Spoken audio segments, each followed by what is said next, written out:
সকাল সকাল চলে গেছিলাম হচ্ছে ঢাকা বিরিয়ানি হাউস বগুড়াতে। তো এখানে আসলে পোলাও আর তেহারি বাড়তি ছিল অন্যান্য লোকদের জন্য। তো আমি এখান থেকে আর কি ওদের চিকেন পোলাওটা আসলে পার্সেল নেই।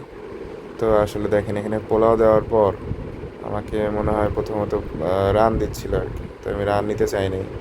দেন আর কি আমি বলি যে না আমি বুক নিব। তো সে আর কি বুক দেয়। আমি ভাবলাম যে এখানে আসলে তারা 2 পিস দিবে। ঠিক আছে, 2 পিস না দিয়ে সে কিন্তু আমাকে 1 পিস দেয়, যেটা আমি খেয়াল করিনি। আগে কিন্তু 2 পিস দিত এই 80 টাকার পোলাও। হ্যাঁ, সেখানে এখন হচ্ছে যে 1 পিস মাংস দেয়। এটা হচ্ছে খুবই হতাশাজনক। এটা আমি ফার্স্টে বুঝতে পারিনি। এই যেটা হচ্ছে মতিস পাগলা মোড়, এই ঢাকা বিরিয়ানি হাউস। এই তো।